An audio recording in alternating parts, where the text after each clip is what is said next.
जब आपको ज्ञान होगा, नींद आनी बंद हो जाएगी आपको। जो इतना समय वहां खो दिया नकलियों के पास, कोई 30 वर्ष में कहता थी 30 वर्ष लगा दिए वहां पर, कोई कहता 40 वर्ष बर्बाद कर दिए। अब आज उनको बर्बाद दिखाई देता उस समय वास्तव में, और पहले उसको परम धनी मान के उन संतों के चिपके बैठे थे। तो पुण्यात्माओं कोई बात नहीं, इस काल ने बड़े बड़ों को धोखा दे दिया, पर अब दास के साथ परमात्मा है जिसने यू काम करना ही करना है, ये समय है निर्धारित। इन संतों ने एक दिन सरेंडर करना पड़ेगा, ना वहां कोई नहीं रहेगा, पब्लिक यहां आ लेगी सारी, अपना कल्याण कराऊंगी।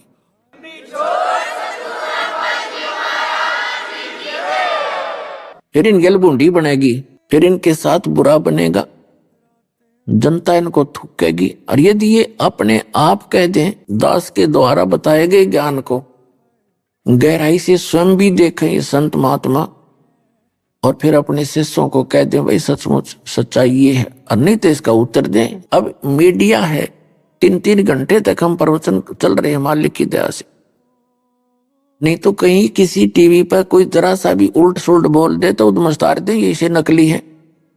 अरे इनका दम घुटता जा रहा है, कोई सांस भी काटता होता है। हाँ बकवाद तो कर सकते हैं, वो करो, लेकिन सच्चाई में आके दिखाओ सामने। इनके पास ज्ञान नहीं है। जब राधा स्वामी पंथ का प्रवर्तक श्री शिवदयाल जी भूत बनकर अपनी शेषा बुक्की में बोल रहा है, पुण्यात्माओं बाकी का क्या होगा। एक छोटी सी बात समझन की, जिसको हम परम धनी मान रहे वो भूत बन गया तो मोक्ष कहाँ होगा बाकी का। समझदार ने संकेत बतेरा हुआ है, और मन ने तक गला पड़ा लिया, सारा कुछ इतिहास खोल के धर दिया इनका। इन सतनाम का पता नहीं, न सतलोक का पता नहीं, सचखंड का पता नहीं, वो सार नाम, वो सतनाम, वो सतपुरुष, वो सतलोक खक इनके पास। 5 नाम काल के जाप करवा रहे।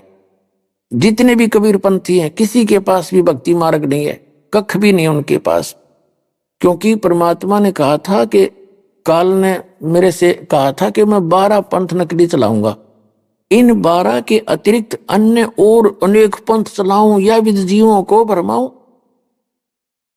तो फिर भगवान ने कहा था कि जब 5505 वर्ष बीत जाएंगे कलयुग के, उस समय मैं अपना हंस भेजूंगा, और उस समय तक ये सभी नकली पंथ संत महंत अपना जो कुछ इन्होंने कहना सुनना है अपनी बड़ी बड़ी पुस्तक बनाकर सेट हो चुके होंगे, और उनके अनुयायी भी इस बात से परिचित होंगे हमारे गुरुजी क्या नाम देते हैं और क्या ज्ञान देते।